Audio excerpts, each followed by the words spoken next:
Hello, this is Daniel Mart, and today I'm going to be doing my final review for Grace Point. Um, so yeah, this is going to be the series or season review. It's a 10 episode miniseries. All 10 episodes have aired. So yeah, and they have confirmed that's only going to be one season. So the series is over. Season. So yeah, but before I get to that, I want to explain something. So yeah, I haven't. So I forget who messaged me. Zavi. I forget that it was a longer name, but it started something with Zavi, right? And he or she messaged me about, I don't know, a couple weeks ago, saying why am I not doing reviews for Scorpion, Z Nation, um and Constantine.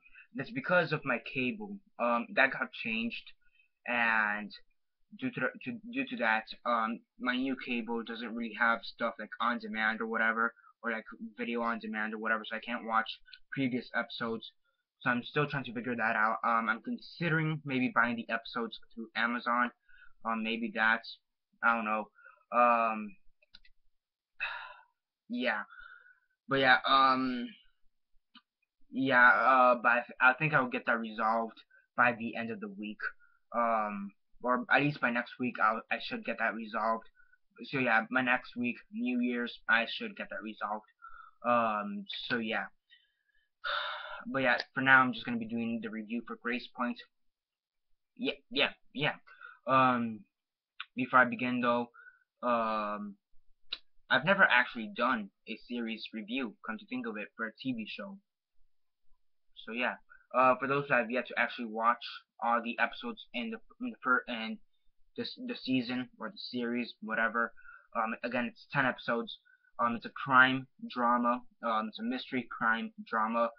And yeah, so for those who have yet to actually watch all the episodes, if you guys are missing a couple episodes or whatever, stop the video, go check them out. Check out the episodes you're missing, or watch the whole season or whatever, if you need to, and then come back here and watch the rest of this review.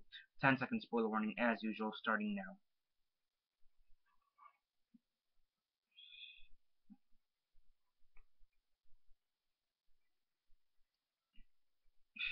Okay, so 10 seconds are up. So for those that have yet to actually watch the whole first season or the series or whatever, and haven't already, those who have yet to watch it and are still watching the video, please don't comment down below or be messaging me that never give you a fair warning. As usual, I did. So yeah, Grace Point, the Grace Point season 1 or Grace Point the series, whatever. What did I think of it? Basically, I'll just do this like a season review. I've done those before, so yeah. Basically, the overarching story of the season or series, whatever, is they're trying to find the killer of Danny Solano. Danny Solano went missing and was found dead during the first episode, and they're trying to figure out who did this, what were their motives, etc., etc. Now, Grace Point, because that's also the name of the town in the show. Grace Point, it's this small town off the coast. I want to say it's East Coast from what it seems like. Um, maybe by Virginia. I want to say Virginia or Massachusetts. I don't know. It's one of those two places in my opinion, but I could be totally wrong. I don't think Grace Point is a real place in real life. Maybe it is, and I just don't know. But whatever. But whatever. This small town, Grace Point, after the death of Danny Solano, and the whole investigation afterwards, there's many secrets seem to be unraveling after his death that normally wouldn't be seen. For example, Mark Solano, who is the father of Danny Solano, Mark Solano and Gemma Fisher, they're having an affair. Um, the local, what was it? The local fish, I guess not fish store. I mean he runs lobster shack, I guess you could say, or the local community service um man who works by the docks, or a sailor, called Jack Reinhold. He used to be a pedophile. Um, the priest used to do drugs, and he's in rehab at the moment. So many of these secrets are starting to come out throughout the throughout the whole series. Another surprising one is that Vince. Yeah, I already forgot the name. Shit. Um, yeah, Vince. Vince and his mother. Uh, his Vince's mother is Susan Wright, and she's maybe one of the creepiest characters in the whole show. So I mean, overall, it's a pretty interesting show. It's one of those things that's kind of like a domino effect, especially for a small town, which really makes sense when you think about it. And it's usually, I guess, a stereotype when it comes to think of it. When it comes to a crime show such as this, once something horrendous happens in a small town, all everybody's secrets just comes pouring out, and it's very interesting. Um, all the secrets do pour out. I mean, most of the secrets are interesting, and really, in my opinion, it just seems like also all the secrets do motivate the plot in some aspects, leading you to believe who is the killer. Could the killer be him for this reason or that reason, or could it be her for this and that reason? It's very interesting. Um, as to how the secrets motivate the actual detective work and the actual development of the show. Now, on the actual detective work, with Miller and Carver, who are the main two lead detectives. They're also pretty interesting, having their own problems as well, and they really do carry the show. They're for the most part the main characters, or some of the main characters. And they are pretty good in my opinion. They're pretty good. The actors and actresses who are in the show, I really don't know them. I just know that Michael Pena is in the show, and Nick Nolte is in the show. But aside from that, I really don't know anybody else in this show. So yeah. I mean, everybody here they're pretty great actors in my opinion. During the first 2 or 3 episodes, I want to say they were kind of they didn't. I want to say they just didn't know how to portray the character. But over the course of the show, they did find a way to portray the character, and the acting did get better in my opinion. Same thing with the writing. The writing also progressively got better as well. The plot became more interesting in my opinion as well. Progressively, I think that has to do with the fact that there are secrets. Um, so yeah, one thing though that made the show a bit predictable, though, is the fact that it is based on another show which is called Broadchurch. It's a BBC show, I believe. I know it's a British show. I think they show it on BBC. It's kind of based on that show as well. So in some aspects, it does make it predictable, especially if you know what happens in that show.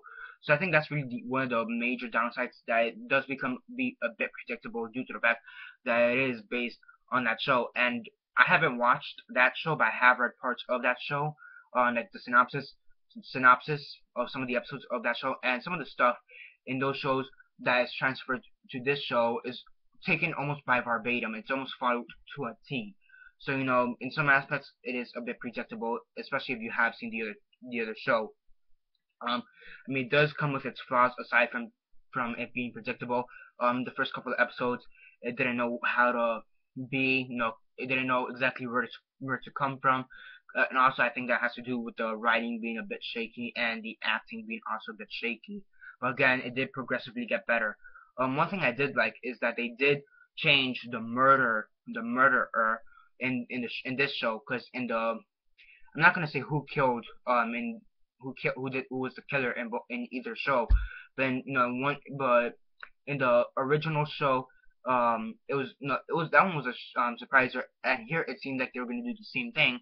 Come to find out that they didn't, but the person who actually did kill it was related to the guy who killed Danny Solano in the original show. So that was pretty interesting. And also the relationship between the killer and and uh and Danny Solano, that was also a pretty interesting aspect. And also I did like it was kind of, I don't know if it was weird. I don't know if it's a good weird or a bad weird or just straight up weird. But right before he was gonna be killed, Danny Solano, he was about to get raped. So yeah, it is a pretty dark show in some aspects. There is child kidnapping, there is child rape, or the sense of a child being raped. There is child murder. There's also the secrets unraveling all around everyone. Dark, everything's about it. Everybody has their own secrets. From the dad to the priest to from the priest to the families, to the detectives, to the community service people. to the newspaper people, to everybody just happens to have their own secrets, even to the young kids in the show, which again is minimal, but still they too have their own secrets. And it's just very interesting. Overall, it was a great show. It did have its flaws. I think its major flaw being that it was predictable, especially if you did watch the original show. And aside from that, the acting and writing being a bit iffy in the first couple episodes. At first, and then after that, up and down, up and down. But overall, it did get progressively better. I mean, overall, it was a great show. On a scale of 1 to 10, 1 being the worst, 10 being the best, and 6 being decent, I give the show. I would give the show an 8.25 out of 10. Yeah, 8.25 out of 10. It's not good enough for me to give it an 8.5, but I think it's a little better than 8. So 8.25. So yeah, that's basically it for this review for Grace Point season 1 or series review. I don't know. Just look at the title once I put it, so yeah. That's basically it for the review. Subscribe if you're not already subscribed. I do movie reviews, TV show reviews, and comic book reviews. Aside from that, comment down below on your thoughts on Grace Point. Did you see it? And if not, why not? And if you did, what were your thoughts on it? Comment all down below. Let me know. And did you see Broadchurch? And how does it compare to Grace Point? Also comment all that down below. Let me know.